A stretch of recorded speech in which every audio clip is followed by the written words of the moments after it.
Hello, folks. Welcome, welcome, welcome. Happy New Year. Happy new season from wherever you are tuning in. Today, we are talking about how to stop comparing yourself to others this year. You're listening to the Confident Shift podcast. I'm your host, Michele Charles Gustafson. I'm a strategic marketing consultant turned certified image consultant, certified professional life coach, best-selling author, and award-winning international success mentor. I'm the creator of Hue and Style and run a life-changing internet business and online community where I teach growth-focused entrepreneurs, professionals, and community builders how to transform their self-belief and personal brand presentation into a superpower. Each episode, I share lessons, stories, and personal musings from my life as an entrepreneur, mentor, wife, and mom, all aimed at helping you see yourself differently so you can live a life filled with more intention, joy, and success. I'm glad you're here. Let's jump in. Okay, are we ready? Well, let's get to it, okay? Listen, Theodore Roosevelt said, "Comparison is the thief of joy." You may have heard this quote before. This is not new. And I agree. I agree with Sir Teddy Roosevelt. And I think that comparison itself is the thief of joy, but I also think that there is something below the surface because it's not just joy. Joy is made up of a couple of things, okay? Joy is a mix. Joy is a mix of optimism, which is expectant hope for the future and of something good to come. And it is also a mix of perspective, which is seeing a wider view of life. And I think when you look and you have comparison and you compare yourself to others in any way, shape, or form, you lose both of those. Did I get you? In 3 minutes. Did I get you? You lose both of those when you compare yourself to others. You lose your sense of optimism and you lose your perspective around yourself, your life, and what you're doing. And yet, at this time of year, the new year, or if you're in a new season of your life, it can feel almost impossible, seriously, not to look around and see what others are doing. Am I right? Like, am I right or am I wrong? It can be almost impossible to look around and look outside yourself and see and not see what others are doing and then do what humans do, which is like, well, mine doesn't look like that. And especially in these days, in times where we're all so connected. I mean, you know how back in the old days, I'm dating myself, when you saw someone, you got out of high school and you saw someone and you hadn't seen them for a really long time, you didn't really know what they were up to, right? You didn't really know if what job they had, what they were doing with their family, if they were married, if they had kids or whatever. And so you asked them about it. But now because we are on the internet and so connected and super like hyper looking at everything, it can be hard to not compare because we're seeing everybody's highlight reel at this moment. Do you know what I'm saying? So it can feel almost impossible not to be always constantly comparing all the time about what others are doing. And you know what? There's a lot of advice that you'll hear about ending this comparison. And it can start with small things. You'll see the advice. Start a gratitude practice. Take a social detox. But much of that kind of advice, I find, is really generic. Have you noticed? It's like, it's almost empty, right? Because it's like, how do I actually do that? Or, start a practice, do a social detox, accept yourself, or focus on self-improvement. Okay, yeah, cool. Yeah, but how? And listen, I'm a fan of things and solutions in your life that are efficient and actionable. So today I have 3 more specific ways for you to think and act that will move you closer to letting this comparison go, even if you see all the people out there, okay, doing all the things they're doing. So here we go. Ready? 3. So the first, more actionable way is to develop a daily affirmation practice of your gifts and talents. Okay, that's long. Let me explain. So in my book, Show Up Confident, I share what gifts and talents are. And these are pieces that are linked to your confidence because they are a mix of things in you that no one else on the planet has. They can't get your mix, okay? A gift is something that you've always had, been born with, it's been with you for all the time. And a talent is something you've developed over time. And you have a mix that is unduplicatable, okay? And what you want to do to create an environment where you're not comparing yourself to others is to have a daily practice. That means something you're doing, a behavior, a habit, a daily practice that affirms that mix of gifts and talents. And I know you're thinking to yourself right away, okay, cool, Michele, I'm going to write on my Post-it note an affirmation and I'm going to say them. This is useful, but I believe that a habit, not just the words, is the thing that actually acknowledges and reinforces that mix in the best type of way. And this mix isn't tied to your work or your job. It's tied to you. So for example, I teach my clients to make a dressing behavior, an affirmation practice that honors the qualities that are inside them. And that it's an intentional, meaningful way for others to see you. But before the others see you, you have to see yourself first. Okay? And what you may not know is that every item, color, ruffle, everything is psychologically attached to your intentions. So you can use that as a secret language to yourself to affirm your greatness while you use it to be seen and visible to other people. Okay? So you need a daily affirmation practice of your gifts and talents.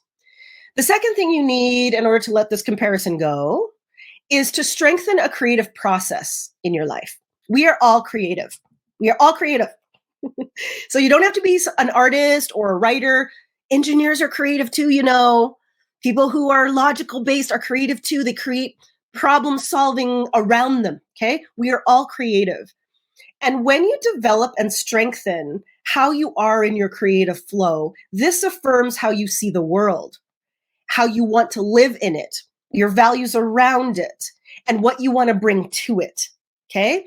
And when you're at home with that creative process, it actually makes what others are doing and you looking at what others are doing way less potent because you're focused on you. And maybe it's, a creative process about journaling, or it's playing your favorite game, or it's painting, or it's problem solving around you, or maybe it's even putting together a meaningful outfit, human style ladies. Okay. Those are all creative processes. This pink and this ruched sleeve, this celestial earring that you see are not by accident. That's part of my creative process that puts me in the flow for the day to do what I'm going to do. Okay. So that's number 2. Number 3 is replace comparison with intention building. Okay. So this sounds like New Year's resolution. No, that's not what we're doing here. Okay. Here's what I mean by that.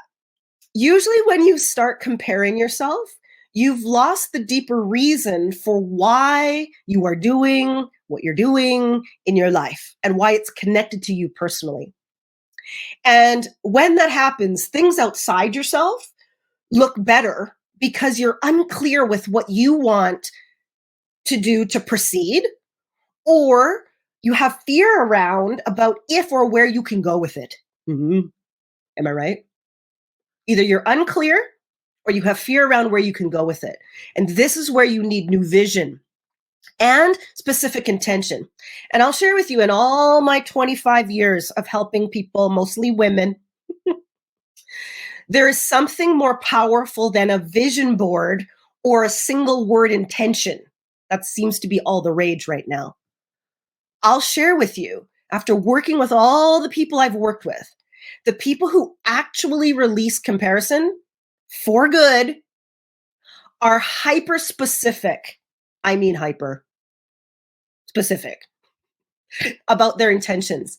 And they use visuals, but also they use the English language and all parts of it to describe their intention in very full and clear detail.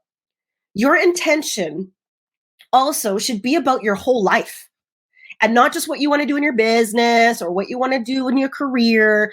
When you read it and done well, it will help you make decisions about your work, how you market yourself, what you say about yourself and your business, your new job. It will give you the words to use in an interview. It will tell you what to put on your resume. And you guessed it, it will tell you what color, outfit, and hairstyle to wear to be memorable. That is completely you. Let me tell you how specific you want to be with this intention. I help my clients create a personal brand and vision statement that has 6 specific elements in it. And that directs everything they do in their life. It intends how they show up, how they message themselves, how they share about their business, everything. And there are 6, including their style intention, actually, which is really cool. So your intention should include who you are, and that's 2 parts to that. There's 2 parts to that. Who you serve, there's 2 parts to that too. The way you do it, there's 2 parts to that too, that no one else in the world can do. Did you hear me? The way you do it, that no one else in the world can do, because of the gifts and talent mix that you own. And the most telling sign of your intention should be, it gives you goosebumps. If you have it written down and right now 2023 or something that you did to set an intention doesn't give you goosebumps, it's not enough. It's not strong enough to motivate you to jump over fear, to look to the side of comparison, to move past what you see others are doing, and to motivate you to show up for it. No matter if it's for your image, your confidence, your business, your career, or your life. So which did you do at the beginning of the year or at the beginning of this new season? Did you make a vision board? Did you pick a word? I want you to know that there's more to that and to know how it made you feel. Did it give you goosebumps? And because I like bonuses, I'm going to give you 1 bonus. So we have those 3 that help you stop comparing yourself. But here's 1 more. The bonus, the 4th. Well, it's to transform how you see yourself in the mirror. Now, you're going, yeah, well, Michele, you have to say that you're an image consultant. Well, yeah, I do. But I also have to bring light to you that there is a reason why you want to transform the way you see yourself in the mirror. I know that you're thinking to yourself, you're like, well, it doesn't really matter that what I wear because I just have to be professional. Or it doesn't really matter because my style is comfort, which I'll share with you is not a style. Okay. My style is comfort. Or I'll just wear black because that's slimming or whatever. And that whatever myth you feel like you want to tell yourself, because the truth is there is a direct brain and confidence connection between what you see in the mirror, who is that, and who you believe yourself to be. And today, you told yourself something about yourself in the mirror, whether you realize it or not. You told yourself something. And it's possible to change what you say to yourself and what you believe about your power and create total alignment with who you want to be and where you're going. Starting with how you showcase yourself in the mirror first. You can craft that kind of confidence and what you tell yourself. So think of the 4. Okay, a daily affirmation of your gift and talents, that you have a practice for that. Strengthening a creative process, replacing comparison with intention building, and transforming how you see yourself literally. Let me know which one, 2, 3, or 4, you know you need to do better, or that you would love to master. Maybe it's all of them. Which do you see as your roadblock? Because the thing is about comparison is that it actually never goes away unless you have new optimism and perspective around who you are, who you're becoming, and how your contribution is going to serve what you want your life to be. You need those two things in order to not see around you and not have that comparison steal your joy. Which do you need to strengthen? Which do you need to focus on? Which do you need to launch? Which do you need to introduce? Which do you need to navigate to get it right? That's my challenge for you today.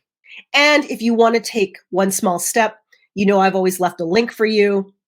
So look in this broadcast, there's a link for you to click and discover more. And if you know a woman who is struggling with comparison, send her this. Share this broadcast out, because when you find a deeper connection with what creates that comparison, and instead of taking those frivolous or generic ways of getting rid of it, and you start diving into something that's deeper, that's where you're going to find the magic. And maybe she just needs a place to start. Maybe you just need a place to start. All right. Thanks everyone for joining me. I'll see you on my next live broadcast. I'll make sure I leave some links for you as well where you can find me there. Everyone take care. Have a wonderful rest of your day. We'll see you soon. Bye for now. Thanks so much for listening. I know you can tell that I believe that a strategic image and a confidence mindset is something everyone who wants to make an impact needs. A shift in confidence can change your life. Using my degree in marketing strategy, expertise in personal branding, and my creative self-development process, I've helped thousands shift their confidence, starting with how they see themselves in the mirror, in my signature Hue & Style mentorship program. You can explore my book, Show Up Confident, explore how I work with my clients, and see their amazing results and breakthroughs too. It's all at hueandstyle.com. Join the community and start to see how making the image, mindset, success connection can create a breakthrough in your life too. I can't wait to see you there. Bye for now.